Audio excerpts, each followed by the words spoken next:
নমস্কার, আমি আশা। কেমন আছেন সবাই? আশা করি সকলে বেশ ভালো আছেন এবং সুস্থ আছেন। আমরাও না বেশ ভালো আছি। আমার আরও একটা ব্লগে আপনাদের জানাই অনেক অনেক স্বাগত।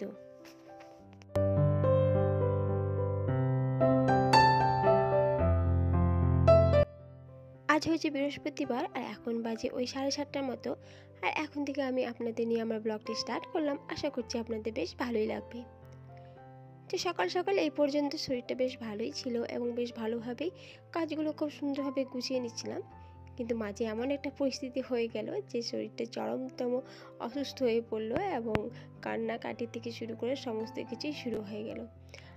সেই সকাল 6টা থেকে উঠেছি, উঠে মেয়েকে টিফিন বানিয়ে দিয়েছি, ওর খাবার খাইয়ে ওকে রেডি করে দিয়েছি। আজকে অবশ্য হাজব্যান্ড সকালেই নিয়ে গেছে, কারণ আমার একটু অন্য কাজ ছিল।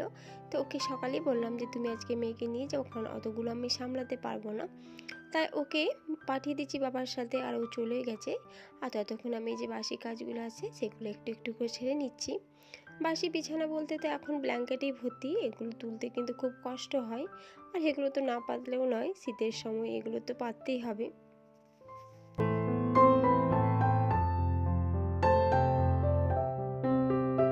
সকাল থেকে উঠেই টুকটুক করে সমস্ত কাজই সেরে নিচ্ছিলাম, নিত্যদিনে যা কাজ হয় আমাদের গৃহবধূদের। তো সেইগুলো আস্তে আস্তে সেরে নিয়েছিলাম সব। আর এখন একটু চাও খেতে চলে এসেছি।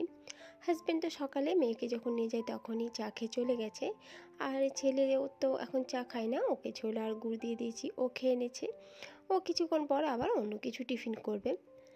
আর আমি এদিকে আমার মতো চাটা বানিয়ে নিচ্ছি, কারণ টুকিটাকি যে কাজগুলো সবগুলো গুছিয়ে তারপর চাটা খেতে বসি। একটু হালকা হয়ে যায়, তাহলে চাটা খেতেও কিন্তু বেশ ভালো লাগে। আর মাথার উপর যত কাজ পড়ে থাকবে তাহলে কিন্তু তখন বসে একটু খেতে ভালো লাগে না। তো যাই হোক, এই যে আমার চাটাও তৈরি হয়ে গেছে, আর এখন একটু বসে খেয়ে নিচ্ছি। গত রাত্রেবেলায় রুটি বানিয়েছিলাম, আর তার কিছুটাই ছিল, সেটাই ছেলেকে আজকে টিফিনে দিয়ে দেবো।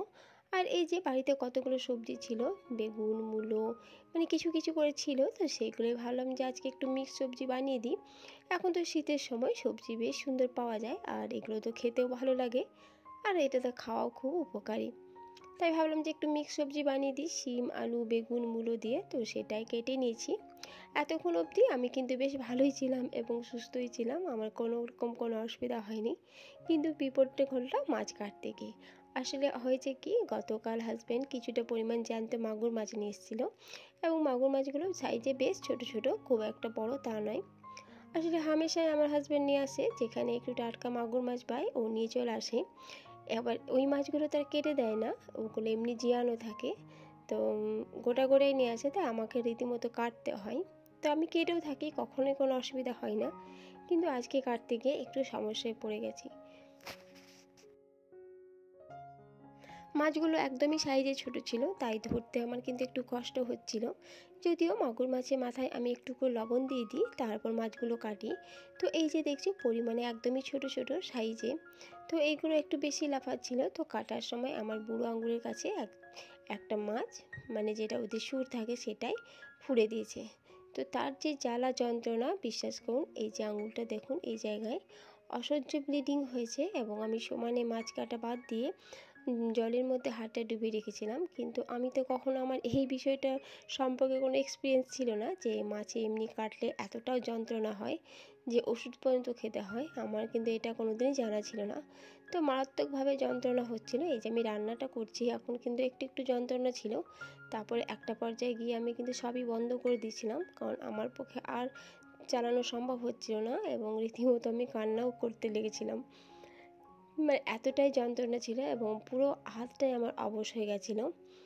তো যাই হোক, হাজব্যান্ডকে বললাম, ও বললো ঠিক আছে, তাহলে গিয়ে একটু ওষুধ নিয়ে আসবে। আমাদের এখানে একটা দোকান আছে, তো ওখানে ওষুধ মোটামুটি পাওয়া যায় টুকিটাকি বিষয়ের ক্ষেত্রে।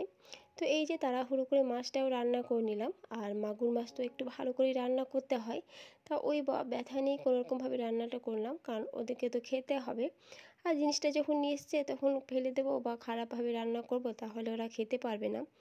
এই ভেবে কিন্তু আমি রান্নাটা একটু ভালোই করলাম। আর ওইদিকে যে মিক্স সবজিটা ছিল সেটাও কিন্তু আমার হয়েও গেছিলো।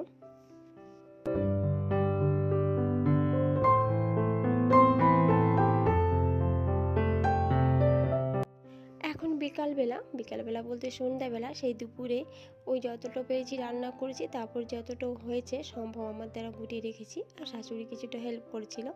তারপর আমি হাজব্যান্ডের সাথে ওষুধের দোকান গেছিলাম, সেখানে গিয়ে ব্যথার ট্যাবলেট এবং আর কিছুটা ট্যাবলেট দিয়েছিল সেটাও খেয়েছি, আর হাতে একটা ব্যান্ডেডও লাগিয়ে নিয়েছিলাম, কারণ অসহ্য যন্ত্রণা যা হচ্ছিল আমার। তো যাই হোক, তারপরে এসে আমি রেস্ট নিয়েছিলাম, স্নান করে খাওয়া দাওয়ার পর অনেকটাই রেস্ট নিয়েছিলাম।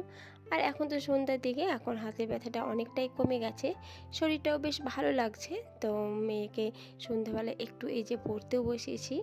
আজকে সারাদিন কাজগুলো একদমই ডামাডোল হয়েছে, সব যে গুছিয়ে করছি এমনটাও নয়। ওই যে মাছের রান্না যেটুকু করেছিলাম সেটুকুই, আর ওই যে সবজি করেছি ওই দিয়ে একবেলাটা হয়ে গেছে। আর রাত্রেবেলায় তখন শরীরটা এখন একটু সুস্থ লাগছে, তখন রুটি বানিয়ে নেওয়া যাবে। মাছে কাটলে যে এতটা যন্ত্রণা হয় সেটা জানা থাকলো, পরের বার অবশ্যই সাবধানতা অবলম্বন করব। তো যাই হোক, সকাল থেকে চরমতম অসুস্থ হয়ে পড়েছিলাম, এখন একটু সুস্থ লাগছে। আর এই যে শরীরটা একটু সুস্থ হয়েছে, তো মেয়েকে পরিয়ে তারপর এই যে টুকিটাকি যে কাপড়গুলো ছিল সেগুলো ভালো করে গুছিয়ে নিয়েছি। আসলে এই সংসারে যতই কাজ থাক না কেন আর যতই শরীরটা খারাপ হোক না কেন, এই অগোছালো কিন্তু আমি একদমই দেখতে পারি না বা একদম পছন্দও লাগে না। তাই শরীরটা একটু সুস্থ হয়ে যায়, দেখো এগুলো একটু গোছাতে চলে এসেছি। আর আমার ছেলে এইদিকে একটু জ্বালাচ্ছিল আমাকে, ওকে তখন থেকে বলে যাচ্ছি সোয়েটার পরো, কিন্তু একটা জামাও গায়ে দেয়নি। তো যাই হোক, এই যে টুকিটাকি যে কাপড়গুলো ছিল সেগুলো কাজের বোন তুলে দিয়ে গেছে, তো সেইগুলো গুছিয়ে নিয়েছি। আর এই যে সোফার কভারটাও আজকে কাচতে দিয়েছিলাম একটু, তো সেটা একটু পেতে নিচ্ছি।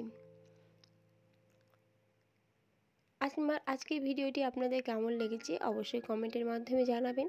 যদি ভালো লেগে থাকে প্লিজ একটা লাইক দিয়ে আমার পাশে থাকবেন। আর চ্যানেলে যদি কেউ নতুন হয়ে থাকেন তো প্লিজ চ্যানেলটি সাবস্ক্রাইব করার অনুরোধ রইল। আর পুরনো যে বন্ধুরা আছো তাদেরকে তো অসংখ্য ধন্যবাদ। তো আমার মেয়েকে পড়ানো হয়ে গেছে, আর এই যে এগুলো টুকিটাকি গোছানোগুলো হয়ে গেছে। এখন রাত্রিবেলা একটু রুটি বানাবো, তারপর ছেলে মেয়েদের খেতে দেব, আর সেই সাথে হাজব্যান্ডকেও দিয়ে দেবো খেতে। তাহলে চলুন, আজকের মতো আমার ভিডিওটি এখানে, আবারও দেখা হবে নতুন একটা ব্লগে। ধন্যবাদ।